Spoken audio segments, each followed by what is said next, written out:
What's up guys? Nagbabalik naman tayo sa ating content sa another part chapter sa ating DIY na pit bike na Kawasaki Aura 110 Classic guys. At ito ay napakita ko sa inyo kung ano yung mga ginagamit ko sa paggawa ng aking DIY na Kawasaki Aura 110. Ayan, gumawa po ako ng improvised na adapter at ginawa kong dual yung battery operated ng aking pit bike na Underbone guys. Ayan, at gumawa ako ng body cover na pit bike na gawa lamang sa kitchen cutting board. At ginamit ko rin yung mono sa KR Mini 110 na sa Rusi guys. Ginamit ko para pang suspension guys. At yung swing arm natin guys, extended na yan ng 2 cm guys. Ayan. Tapos yung gulong natin sa KR Mini 110 yan guys. At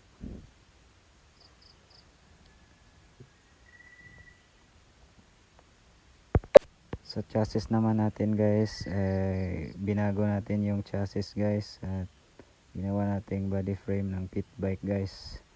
Yung chassis ng Kawasaki Aura 110, yung sa standard niya, nilagyan natin ng mga brace. Yung sa lalagyan ng tangke, yung racing plate ay gawa rin natin yan sa kitchen cutting board guys. Yung sa fender ng XRM, binago natin. Yung fender, kinulayan natin ng kulay puti. At yung muffler natin guys, ito po ay scrap DIY po to guys na ginawa ko guys. Gawa po to sa DBS na muffler, ay pinabago ko at ginawa kong kawig ng YRS. At yung sa harap naman guys, gamit nating suspension telescopic fork guys ay sa Fury 110 guys, o Fury 125. At yung sa likod gumawa tayo ng extended na swing arm guys. At yung engine natin guys ay Kawasaki Aura 110 Classic guys. Naka 56mm bore na siya guys, stock stroke, naka lighten flywheel at naka porting na yung head. Bumili tayo ng caliper brake sa likod guys. Bale, hindi po to ganong kamahalan, replacement lang po to guys. Caliper brake copy ng Raider 150. At yung muffler natin, gawa natin yan guys. Binago lang natin, DIY natin yung sa DBS. At ginawa nating YRS locks. Yung screen ng pipe ng muffler natin guys ay yung sa lalagyan ng hangin ng gulong, yung manual na air pump guys. At yung battery natin guys, dual battery na tayo sa ating battery operated. At gumagamit tayo ng regulator sa XRM 125. At naka stock ignition tayo guys.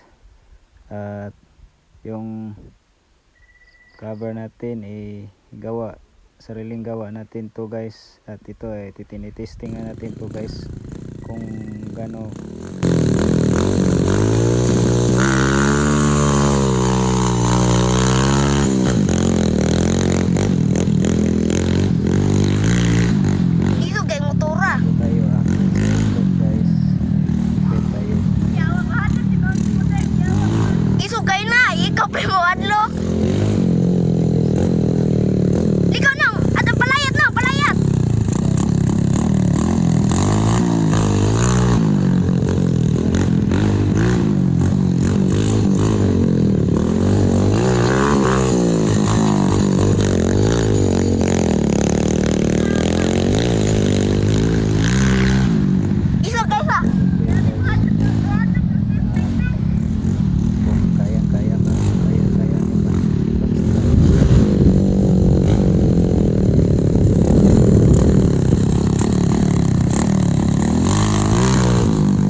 So ngayon nandito na tayo sa bundok guys, dito sa Barangay Timbao, Purok Dos. Nakita natin yung sunset, yung paglubog ng araw guys. At ito nga, nandito kami magtitesting.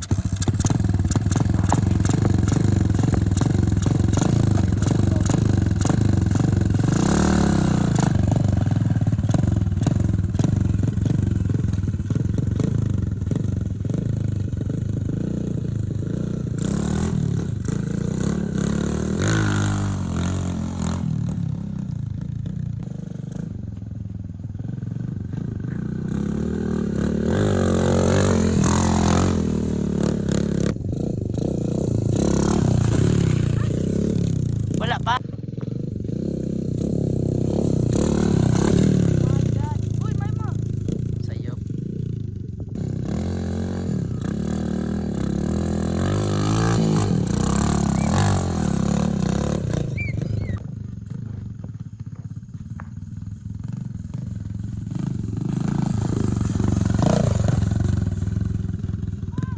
Ngayon susubukan na naman natin i-uphill guys, kung gaano kalakas yung kanyang performance sa uphill guys. Itong Kawasaki Aura 110 guys. Ayan guys, so kayang sisibak guys. Uphill tayo guys, titesting natin to kung gaano to kalakas sa uphill.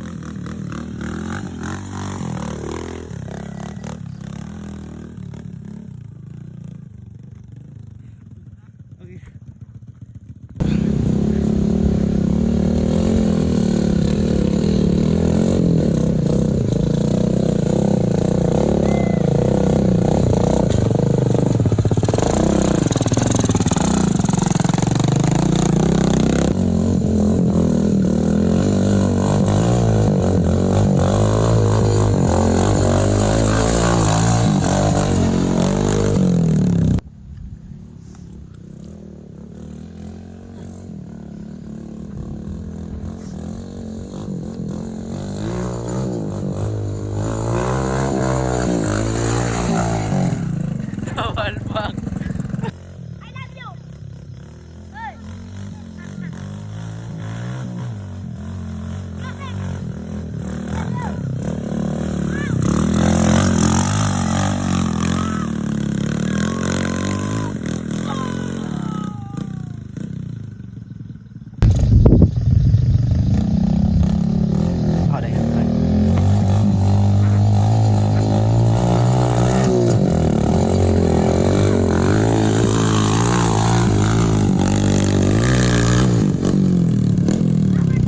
So hanggang dito na lang tayo sa ating video guys, at abangan nyo ko sa susunod nating mga videos guys na i-upload pa natin sa YouTube channel ko guys. Huwag nyo kalimutan nga palang mag-subscribe sa aking YouTube channels para ma-update nyo pa ang susunod kong mga videos guys at mga DIY ko guys. At shoutout nga pala sa Team Willy Boys at Team Trino at Yungot Racing Team at kay Tufi World Garage at Tingdong Moto Garage ng Cebu at kay Stephen Giao at sa iba pa. Shoutout sa inyong lahat guys.